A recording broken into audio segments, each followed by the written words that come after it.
Hello, my name is Donna Lovette, and I am very excited about doing this series of videos on how to hear the voice of God, especially the kind of prayer where you are in two-way conversations with God. You talk, he talk, conversational, not where the kind of prayer where you're doing all the talking and you don't hear his voice at all.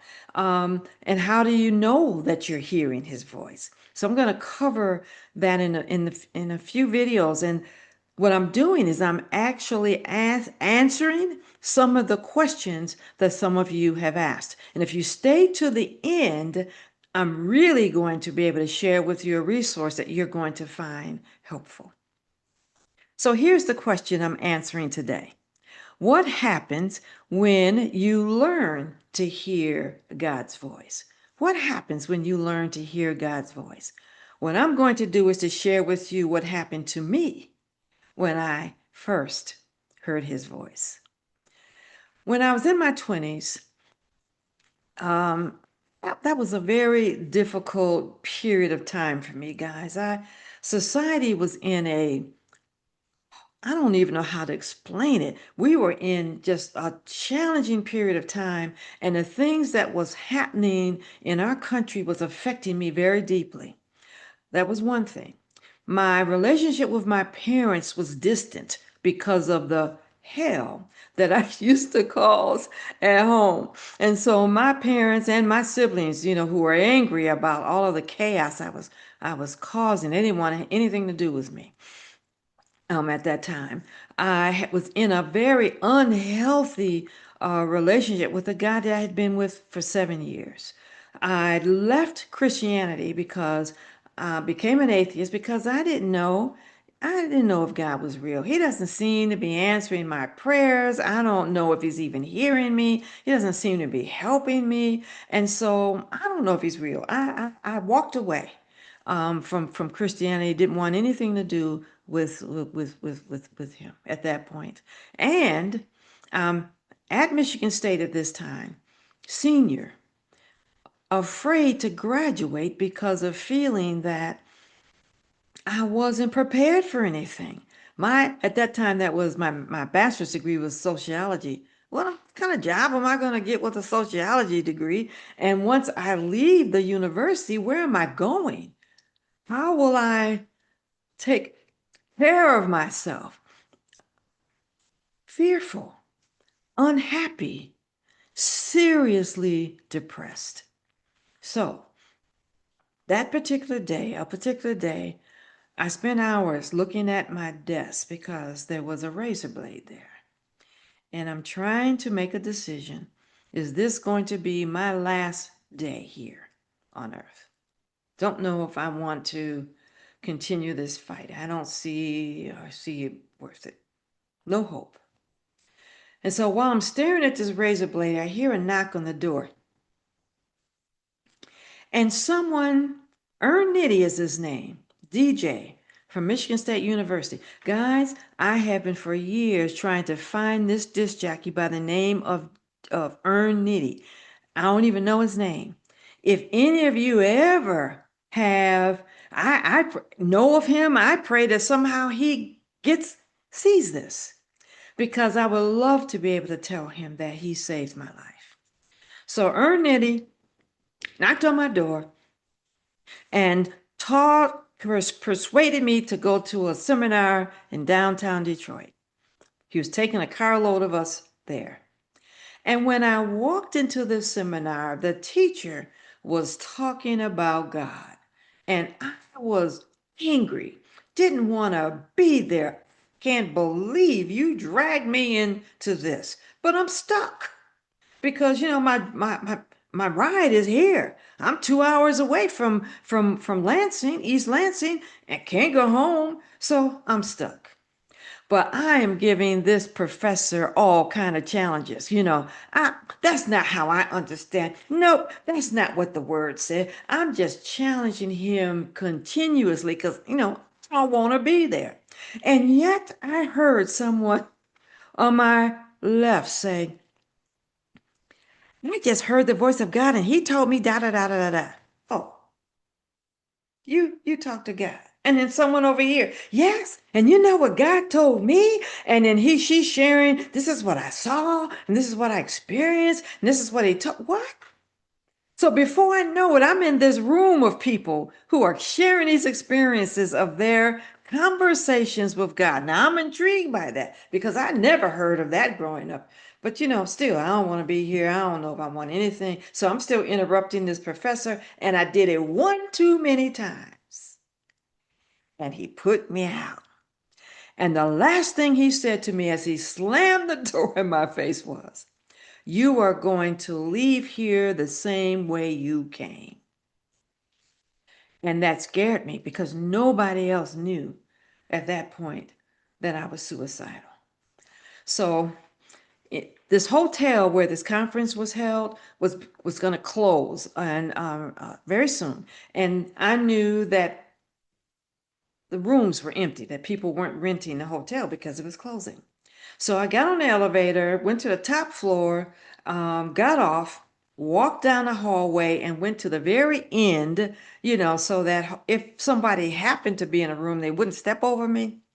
And I laid down on the ground and I said, okay, if this God that I have been hearing about from childhood is real, if this Jesus that the other people here are excited about, if you're real, then I am asking you to show me that you are. So touch my eyes, touch my mind, touch my heart, entering into show, to I didn't know I was praying this prayer of salvation, but I'm asking you to I'm humbling myself and I'm saying to you, please show me that you're real. And I knew that if he didn't, the decision about what I was going to do was going to be clear.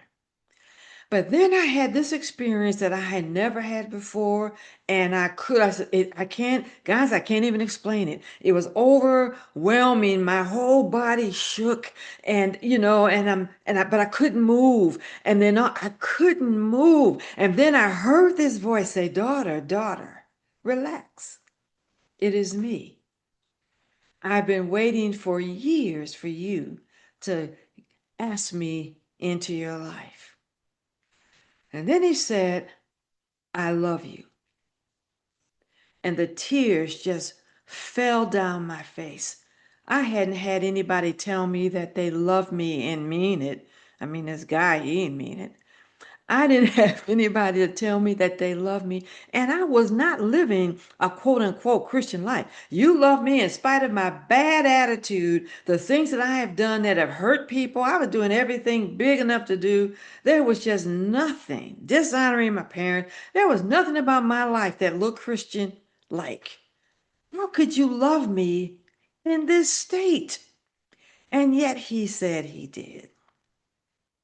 And he said, "You will never be alone again. I have a purpose." That was the first time I ever heard the idea of having a purpose and destiny in my 20s. He said, "I have a purpose for you, something that I want to accomplish through you, and we're going to walk this life together." That conversation changed my life, guys. There are still a lot of questions that I had, but I didn't question after that point whether God was real. And when I left that seminar and left that experience, man, what? I can talk to the God of the universe in conversations. I can ask him questions that he literally will answer. Really? I took a journal and I wrote maybe 100 questions because I had well, what about this? And I don't understand that. And if you're a good God, why do babies die? And I'm asking all kind of questions. I read this scripture, it didn't make sense. How do you expect anybody to really live this out? What do you think about my boyfriend? Oh, really? Well, God, I love him, based on what I understood love to be at that time. I don't know how to walk away from that. And he didn't just say, "Girl, leave him." What he did was he dealt with me mentally, he dealt with me emotionally, and he gave me what I needed to be able to literally walk away one day from that unhealthy relationship. I never saw a counselor. He was my counselor. And he coached me, taught me, counseled me out of depression, where all of a sudden my joy came back and my desire to live came back. And my fear about what my life was going to look like when I graduated from college. He restored my relationship with my family. And one day he said, open up the yellow pages. Your job is on this page. And so I called every organization on that page. And you know what?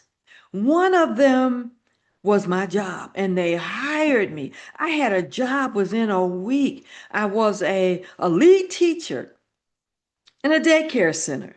That was my first job in my 20s. But I understood. That's how I knew I was hearing his voice. He would give me direction, and the things that he told me to do worked. The things he told me to do work. But more than that, my peace, my joy, my view of me began to shift and change. Hearing his voice saved my life, and it changed it. That's the benefit of being able to have that kind of two-way relationship with God. So my sister, for years, have said to me, Donna, why have you stopped? Why did you stop teaching those retreats where you taught people how to hear the voice of God? I used to take people on 3-day retreats, and when they left on that Sunday, they knew they had experiences that confirmed that they were literally hearing his voice. So, how do you know that? I want to do that for you. If I have enough people who tell me that you're interested, I will show you, walk you through how to gain confidence and that you are hearing his voice and you know it's him. And not just teaching it, not just Bible scripture, though it will be biblically based, but experiences that will guide you to know that was God, wasn't it?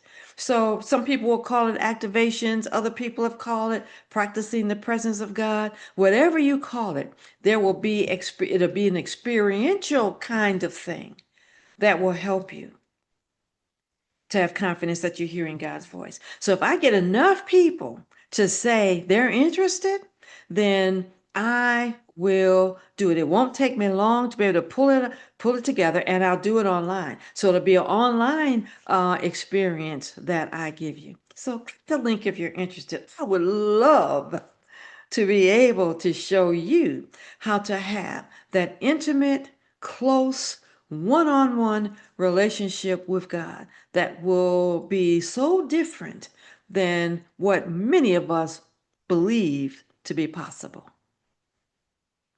Let me know. Until next time, guys, be amazingly, tremendously blessed.